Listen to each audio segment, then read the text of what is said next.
Hey you guys, it's Carl Wockner here with another video. Today I'm going to go through all of my equipment, including my guitar and my pedal board, which I'm waving my foot over the front. Just before I go into this thing, a little bit about myself, super quick. I've been a musician, a full-time musician for around 10 years. I started performing about 15 years ago through school.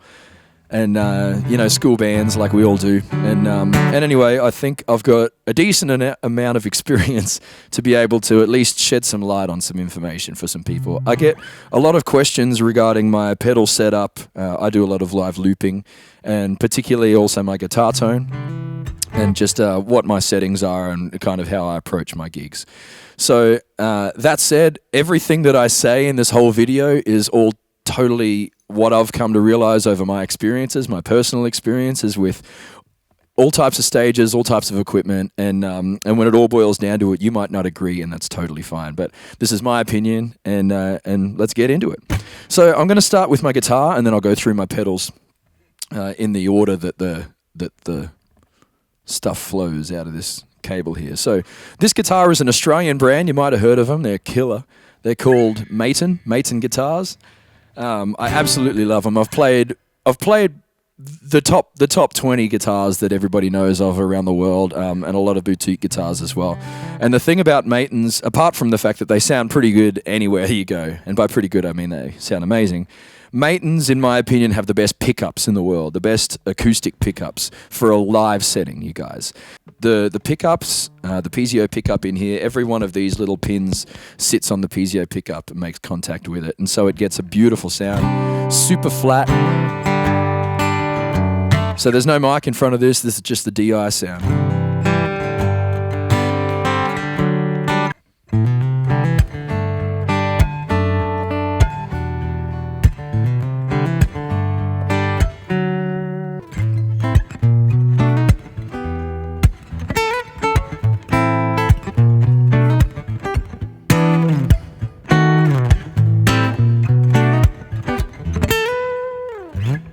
Anyway, so with this guitar, killer pickups, and that's where all of my sound starts from.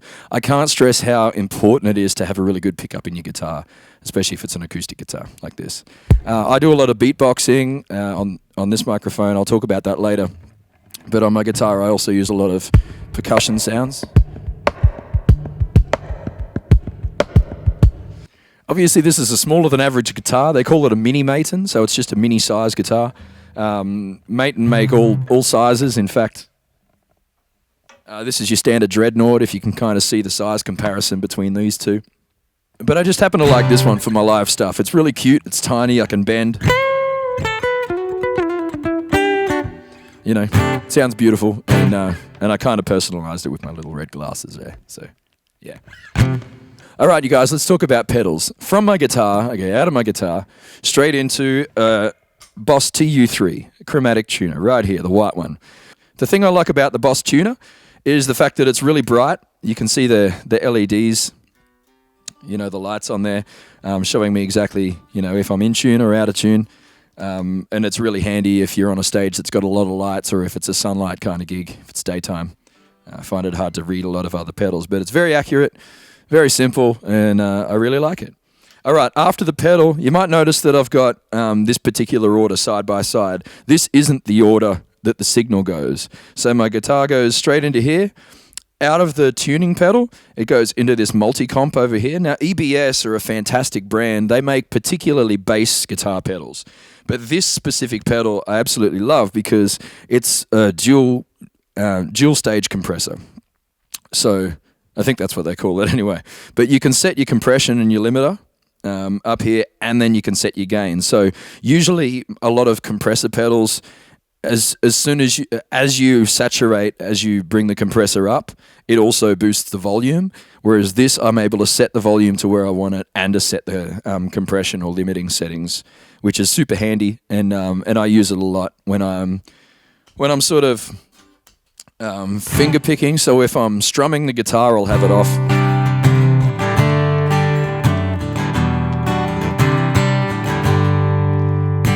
But if I go to some kind of a finger picking style thing, I'll turn that on so it sort of boosts the volume just enough.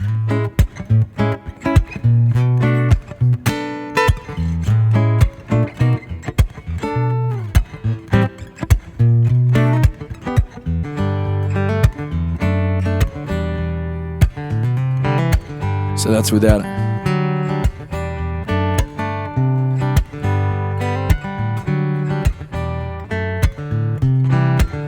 Just gives that little tiny, little bit of boost, a little bit of bite. I like it.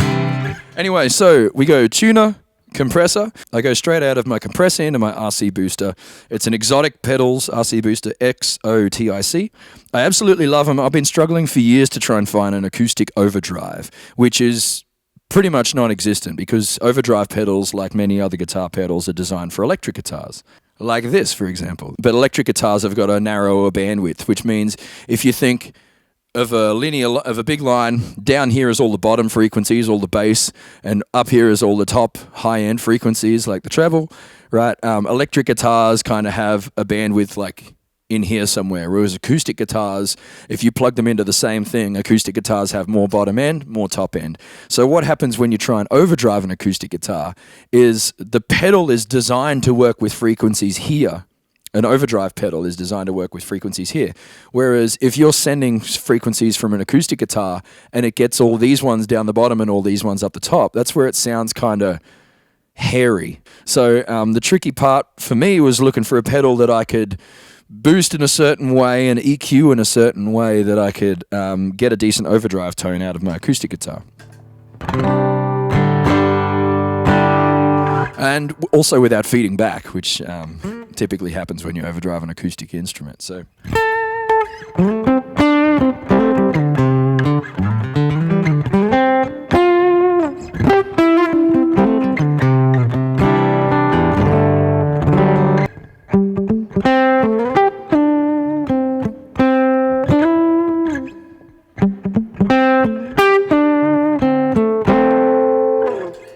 Anyway, so from my overdrive pedal, I go over here into my octave pedal. So when I do my live looping stuff, which I'll show you in another video, what I typically do is have a guitar tone, and when I go to put my bass loop down, I'll just throw this bad boy on.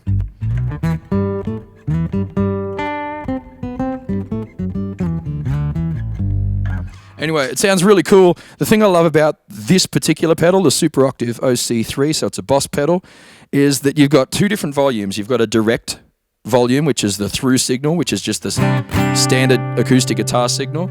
And then beside it, the second volume is the sub-frequency. So I can adjust the sub-frequency separate to the direct signal. So if I'm playing through a big stage or through a big PA system, I'll adjust those considering how many subs they might have or lack thereof. So I can adjust that room to room, which is extremely handy for me. Also, the next dial across, the third dial, that's the threshold.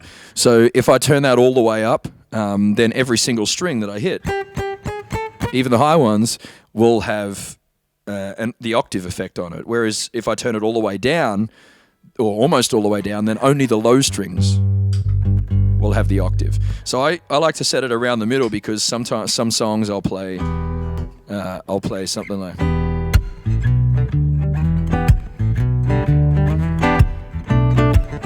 So I'm actually playing the bass note with my thumb, and I'm playing the sort of rhythm part.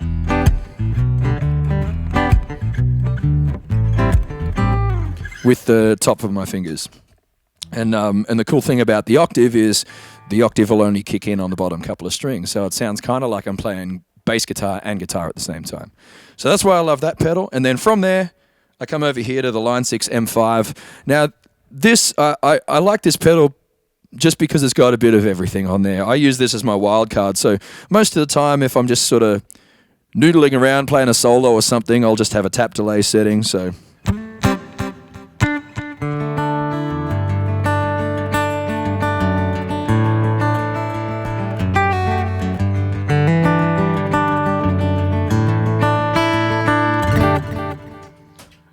And then I kind of go to that or a trem.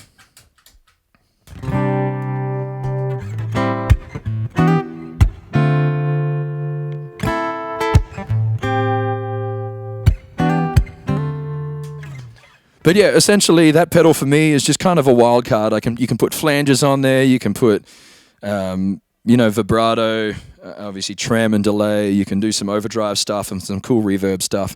It's a digital pedal. I really like the size of it. It's great value for money, the Line 6 M5, and you get a lot of cool tones out of it. So extremely helpful. All right. After this pedal, then I start going into my big looper down here. So this is all one pedal if you haven't seen it before. It's a Boss RC300 Loopstation. I've got a couple of them now because I'm scared that one of them's going to, I don't know, if it rains on it or something. I'm just scared to ever be without it. But yeah, Boss Loopstation, this is basically the heart of my performance. So I do a lot of live looping. If you haven't seen my stuff, you should, I don't know, check out my videos or whatever. But yeah, this is the heart of my performance, so I'm doing other videos based around that particular pedal. So if you get a chance, go and check them out. And then out of my Boss RC300 Loopstation, I usually have 4 DIs. So you can see over there, I'm pointing with my toe. At the moment, I've got 2. The cool thing about, they're upside down in the camera, but you'll see the brand is Radial. Simple description for a DI is they convert an unbalanced sound to a balanced sound. So as I said before, I usually run 4, but for the purpose of this video, I've just stereo summed them. That's the cool part about these particular DI boxes, is you can just run mono or you can run 2 stereo sends. So 2 of them are my acoustic guitar through send, and 2 of them are my loop send. And then over here, the Boss FS5U Footswitch, all that does is basically delete by scrolling up a bank in my loop station. So if I create a loop, you know, and let's say,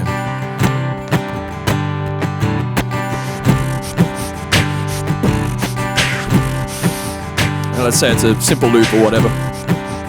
All I have to do is, bam, it's gone. It's disappeared. So on a live setting, instead of me having to find a way to delete the whole loop, I'll just hit that and it'll scroll to the next thing and basically wipe what I just did before it.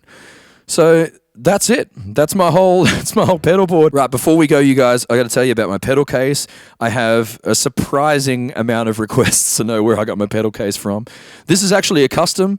The one thing I wish I did before I did this was check my local music store, because I know you would be surprised at what they do have in there. Sometimes they've got old stock, or sometimes they're actually able to, you know, order something from a local supplier of pedal boards or whatever. You just never know what kind of contacts they have.